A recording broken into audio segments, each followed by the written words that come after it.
সুদেবের মুখে divorce letter ছুঁড়ে মেরে উচিত শিক্ষা দিল লাজু। হ্যাঁ বন্ধুরা, এমনটা দেখা যাবে। তাই সম্পূর্ণ জানতে ভিডিওটিতে লাইক দিয়ে চ্যানেলটি সাবস্ক্রাইব করে দেখতে থাকুন। গল্পের শুরুতে দেখা যাবে অনুভবের কাছে লাজু সুদেবের অত্যাচারের কথা খুলে বলে।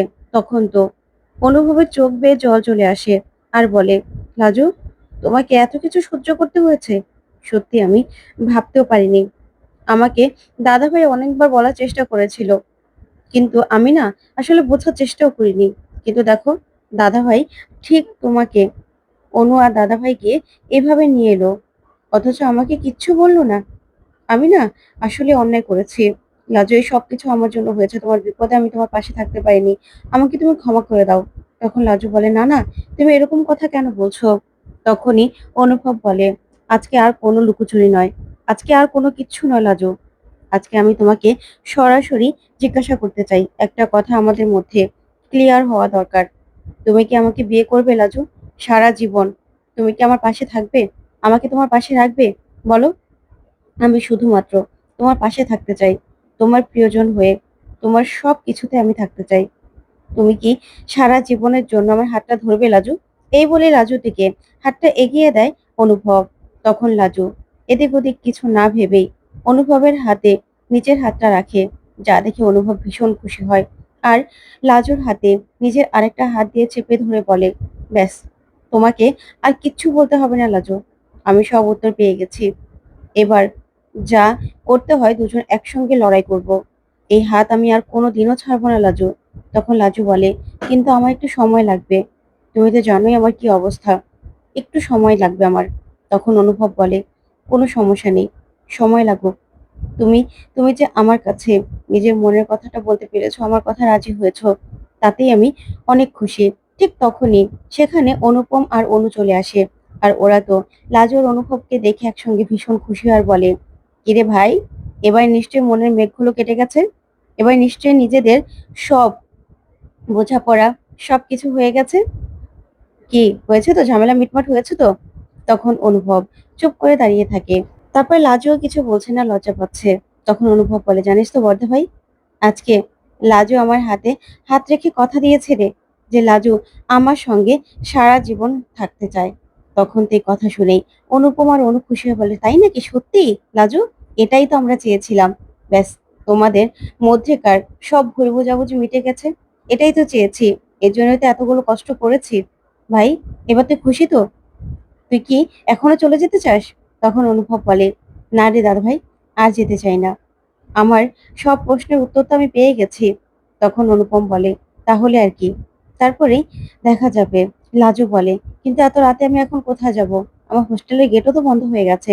তখন অনুপম বলে, না, আমি হোস্টেলে বলে দিয়েছি তুমি আজকে ফিরবে, তোমার ফিরতে ফিরতে রাত হবে। তখন অনুভব বলে, দাদা ভাই, তো এত কিছু করে ফেলেছিস? তখন অনু বলে, হ্যাঁ রে, আমরা তোর খুশিটাকেই বড় করে দেখেছি। আমরা জানতাম যে তুই কোনোদিনও লাজুকে ছেড়ে চলে যেতে পারবি না। তুই লাজুর সঙ্গে অভিমান করে চলে যেতে চেয়েছিলি, সেটা তো আমরা জানি। তারপরে অনুভব বলে, আচ্ছা বর্দা ভাই, আমি লাজুকে ছেড়ে দিয়ে আসি হোস্টেলে?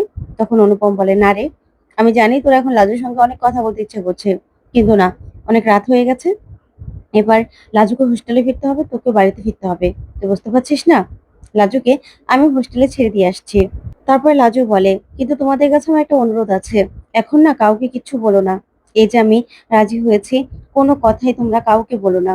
আমাকে আগে সবটা গুছিয়ে নিতে দাও। তখনই অনুপম বলে, লাজু একদম ঠিক কথা বলেছে। এখন সবাইকে বললে সমস্যা হবে, তার থেকে আস্তে আস্তেই সবটা গুছিয়ে নিলে ভালো হবে। তখন অনুভব বলে, আচ্ছা ঠিক আছে, তুমি যেভাবে বলবে সেভাবেই হবে।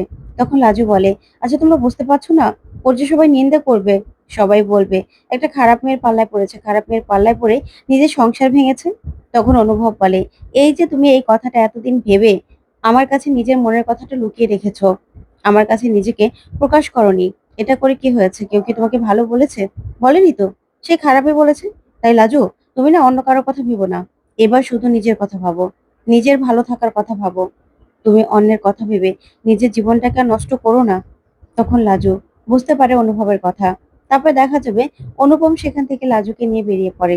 এদিকে অনু আর অনুভব বাড়িতে আসে। বাড়িতে আসলে সবাই তো অনুভবকে দেখে চমকে যায় আর বলে, কৃষ্ণ, তুই ফিরে এসেছিস কেন? তোর তো আজকে চলে যাওয়ার কথা ছিল। কিরে, ফ্লাই মিস করেছিস? কি হয়েছে? তখন অনুভব বলে, না কিছুই মিস করিনি। শুধুমাত্র তোমাদের মিস করেছিলাম। তার জন্যই ফিরে এসেছি। তখন তো এই কথা শুনে অনুভবের মায়ের মনে সন্দেহ হয় আর বলে, কৃষ্ণ, তোর কাছে এত কান্নাকাটি করলাম। তোকে আমরা সবাই বারণ করলাম যেতে। তাও তুই আমাদের কথা শুনলি না। অথচ তোর গাড়িতে গিয়ে মনে হলো যে তোর আমাদের কথাটা শোনা উচিত। আমাদের জন্য খারাপ লাগলো। আমি তো বুঝতে পারছি না। তখনই অনুভব বলে, হ্যাঁ মা, তোমাদের সবার জন্য আমার খুব মন খারাপ করছিল। আমি বুঝতে পেরেছি যে না, আমার যাওয়া উচিত নয়। আমার এখানেই থাকা উচিত। তখন এই কথাতে জেঠু বলে, কিন্তু কৃষ্ণ, তোকে তো আমরা এত বারণ করলাম। তুই তো তখন শুনলি না। এখন বাড়ি থেকে বেরিয়ে গিয়ে হঠাৎ করে তুই কেন গেলি না আমি তো সেটাই বুঝতে পারছি না।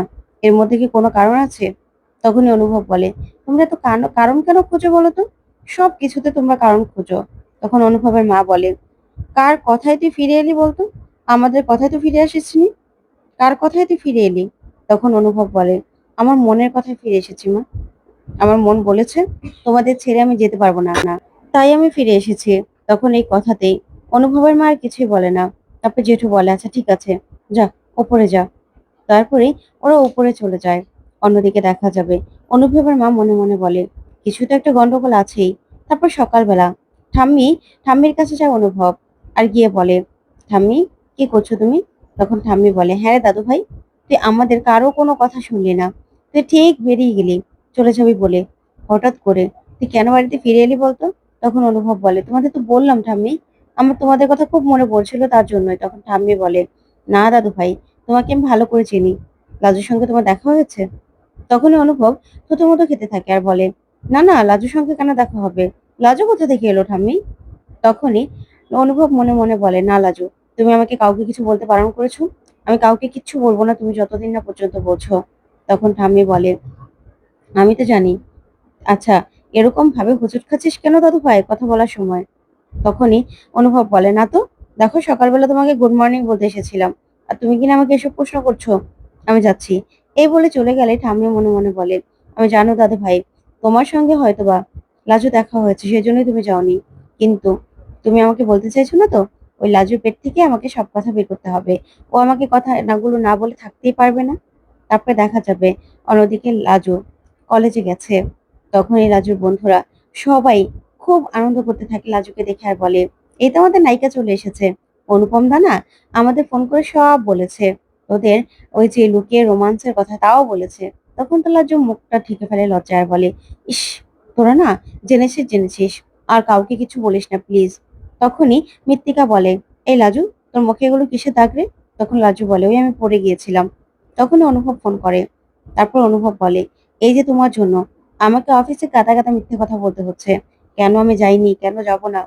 তখন লাজু বলে, আমি কি কিছু বলেছি নাকি? তখন অনুভব বলে, তুমিই তো বললে যে যেও না, খিটকে যেও না।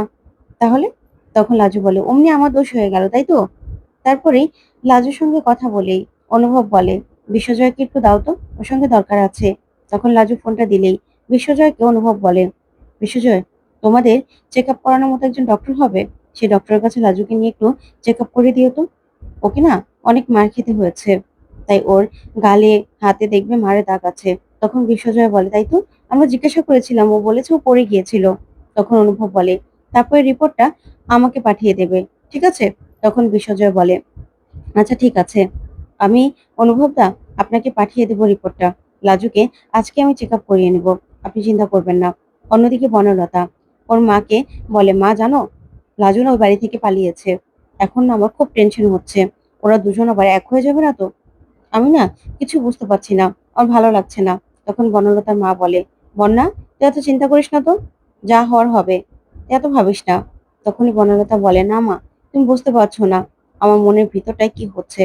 এদিকে দেখা যাবে অনুভব লাজুকে বলে, লাজু, এবার তোমাকে এই চেক আপের রিপোর্টটা নিয়ে কেস করতে হবে, যাতে ভালো করে ডিভোর্সের মামলাটা আরো পোক্ত হয়, যাতে তুমি ডিভোর্সটা তাড়াতাড়ি পেয়ে যাও। ডিভোর্স পেতে যেন কোনো সমস্যা না হয়। তোমাকে যে মারধর করেছে সেই কথাটাও উল্লেখ করতে হবে। তখন লাজু এই কথা শুনে চমকে যায়। তো বন্ধুরা, কেমন লাগলো আজকের আপডেট কমেন্ট করে জানাও। ধন্যবাদ।